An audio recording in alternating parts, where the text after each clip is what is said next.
तो ये question ESE 2004 में पूछा गया।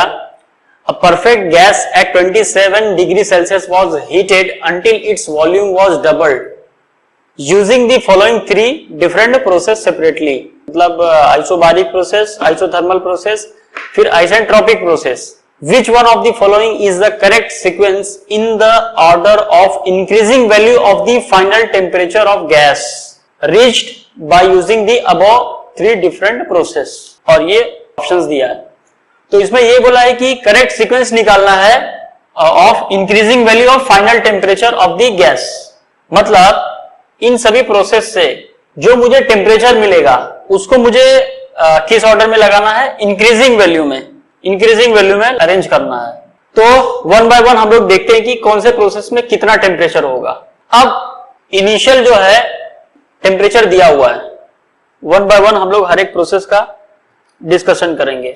तो ये जो इनिशियल टेम्परेचर दिया है मुझे, दिस इज 27 डिग्री सेल्सियस, इसका मतलब 300 kelvin, and until its volume was doubled.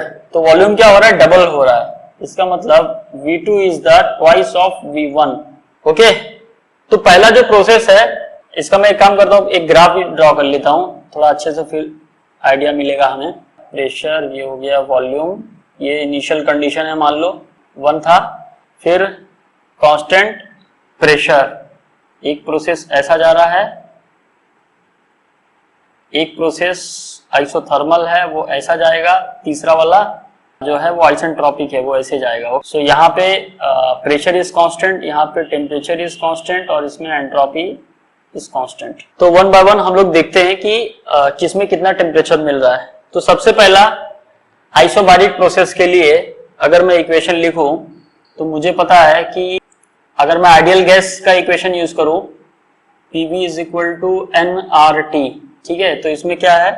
Pressure is constant, तो ये कांस्टेंट है, इसका मतलब volume is directly proportional to temperature. तो मैं क्या करता हूं, इसमें V1 by T1 is equal to V2 by T2, I can write this.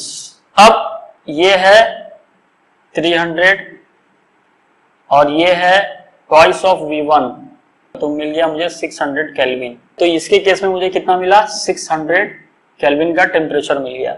अब आइसोथर्मल प्रोसेस है, आइसोथर्मल जैसे ही बोल दिया इसका मतलब टेम्परेचर इज कांस्टेंट, मतलब ये एज इट इज रहेगा। अब तीसरा जो है आइसेंट्रोपिक प्रोसेस, तो मुझे पता है अगर मुझे ये फाइंड करना है तो मुझे एक चीज तो क्लियर है, ये जो इक्वेशन कि PV raise to gamma is some constant. फिर उसके बाद अगर मुझे इसमें वॉल्यूम और टेम्परेचर का रिलेशन निकालना है, ठीक है, वॉल्यूम और टेम्परेचर, क्यों? क्योंकि वॉल्यूम दिया हुआ है और अगर मैं इसकी बात करूं टेम्परेचर की, तो वही मुझे फाइंड करना है। तो मैं इसमें क्या कर सकता हूं, इसमें इस P को वॉल्यूम और टेम्परेचर से रिप्लेस करूंगा। वो कैसे होगा? वो होगा ऐसे, इस P की जगह मैं लिख सकता हूं nRT upon V by ideal gas equation. ये V raise to gamma as it is रहेगा, ये कांस्टेंट है, ठीक है, ये भी कांस्टेंट है, ये भी कांस्टेंट है। अब यहाँ पे क्या बचा? V raise to gamma minus 1, यहाँ पे 1 है इसका पावर, ये ऊपर गया तो -1 हो गया, और यहाँ पे T एज इट इज है और ये कांस्टेंट हो गया। तो मैं क्या लिख सकता हूँ? मैं लिख सकता हूँ T1 V1 raise to gamma minus 1 is equal to T2 V2 raise to gamma minus 1। तो अब V2 की जगह I can write twice of V1 gamma minus 1। तो V1 raise to gamma minus 1 और यहाँ से V1 raise to gamma minus 1 cancel हो गया। बचा क्या यहाँ पे? यहाँ पे बचा T1 इज इक्वल टू, यहाँ पे बचा T2, यहाँ पे 2 rays to gamma minus 1 T2। अब वो गामा की वैल्यू अभी यहाँ पे कोई गैस मेंशन नहीं किया है, ठीक है, कि एयर है, नाइट्रोजन है या ऑक्सीजन है, हीलियम है, कुछ मेंशन नहीं किया है। तो गामा में क्या लूं? मैं कुछ बोल नहीं सकता। अगर एयर होता तो मैं 1.4 ले लेता, लेकिन मुझे पता नहीं है ना, तो इसमें ये बताया कि मोनोएटॉमिक गैस है या डायटॉमिक गैस है, कुछ बताया नहीं है। तो गामा की वैल्यू मैं कुछ भी नहीं ले सकता यहाँ पे, तो इसको मैं एज इट इज रखता हूं। अब इसमें ध्यान देने वाली बात क्या है मुझे एक चीज तो क्लियर है कि ये गामा जो है वो 1 से ज्यादा रहेगा। 1 से ज्यादा है मतलब ये वैल्यू जो आएगी, ठीक है, ये वैल्यू इसके ऊपर वो 0 से लेके 1 के बीच में आएगा, इतना तो श्योर है। तो T1 by 2 raise to gamma minus 1।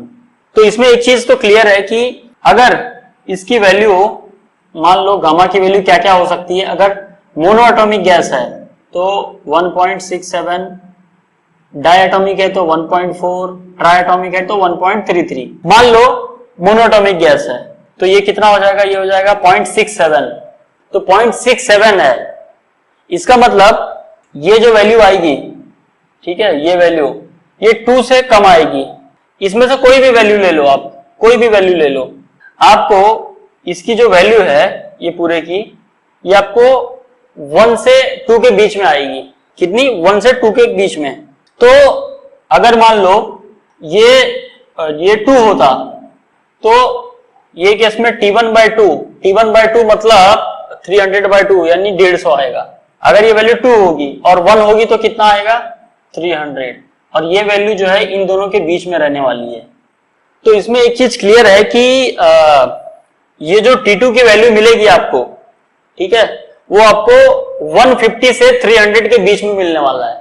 ठीक है, 150 से 300 के बीच में मिलेगा। आप कोई भी वैल्यू ले लो, इसमें से कोई भी गैस होता, इनमें से आपको ये वैल्यू जो है वो 300 से 150 के बीच में आएगा। आप चेक करके देख सकते हो।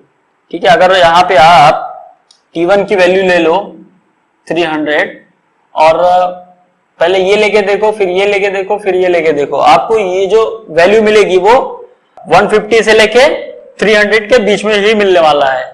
यानी अगर मान लो इसके बीच में कोई भी वैल्यू मिल गई, यानी इतना तो पक्का है कि 300 से कम मिलने वाला है। ठीक है, कितना? ये जो टेम्परेचर मिलेगा यहाँ पे वो 300 से कम होगा। सबसे ज्यादा इसका, फिर सबसे कम इसका। तो इंक्रीजिंग वैल्यू में इसको अरेंज करना है, यानी सबसे कम इसका, फिर उससे ज्यादा इसका और सबसे ज्यादा इसका, यानी 3, 2, 1 is the right answer. 3, 2, 1 is the right answer. ये प्रॉब्लम यहीं पे फिनिश हो गया। अब नेक्स्ट क्वेश्चन हम लोग देखते हैं। तो ये जो क्वेश्चन पूछा गया ये गेट 2007 में पूछा गया था और इससे 2 क्वेश्चन पूछे गए थे। ठीक है, और दोनों क्वेश्चन 2-2 मार्क के थे। तो पहला क्वेश्चन देखते हैं। अब इसमें जो डेटा दिया था पहले वो डिस्कस करते हैं। इसमें क्या हुआ कि ये बोला है कि आइडियल गैस है और ये ग्राफ दिया हुआ है, पीवी डायग्राम दिया हुआ है। इसमें ये प्रोसेस हो रही है, पहला प्रोसेस 1 से 2 तक वो जो है आइसोबारिक प्रोसेस के थ्रू जा रहा है, और दूसरा जो प्रोसेस है वो है प्रोसेस 2 to 3, वो आइसोकोरिक प्रोसेस है।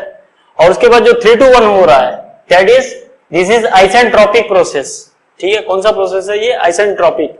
तो इसमें ये बोला है कि इस साइकिल का टीएस प्लेन में ग्राफ कैसा होगा, तो वो हम लोग देखते हैं। अब सबसे पहला चीज, ये जो प्रोसेस है ये कैसे जा रही है? ऐसे जा रही है। कौन से डायरेक्शन में जा रही है? क्लॉकवाइज। तो मेरा जो टीएस प्लेन में जो ग्राफ होगा उसमें जो एरो होगा वो भी क्लॉकवाइज ही होगा। ये एंटी क्लॉकवाइज है, आप देखो इसको, ये एंटी क्लॉकवाइज है, तो ये तो हो नहीं सकता। ये क्लॉकवाइज है, ये भी क्लॉकवाइज है, ये भी क्लॉकवाइज है। ठीक है, अब इसमें से देखते हैं वो कौन सा प्रोसेस होगा। अब 1 से 2 जो प्रोसेस हो रही है, ये हो रही है आइसोबारिक प्रोसेस। और मुझे पता है कि आइसोबारिक प्रोसेस और आइसोकोरिक प्रोसेस में स्लोप कौन सी लाइन का कम होता है? तो कम होगा किसका? आइसोबारिक वाला लाइन। ठीक है, ये जो 1 to 2 है इसका स्लोप जो होगा वो कम होगा। क्यों? क्योंकि सीपी जो होता है वो क्या होगा? ज्यादा, तो इसका स्लोप होगा कम। तो slope of constant pressure line is less than that of volume. तो इसमें से 2-1 जो प्रोसेस हो रहा है इसका स्लोप कम होना चाहिए एज कंपेयर टू 2-3। देखो उसमें 2-1 का स्लोप कम होना चाहिए, ये नहीं हो सकता। क्यों? क्योंकि 2-1 का स्लोप है वो ज्यादा है। ठीक है, तो ये हो नहीं सकता।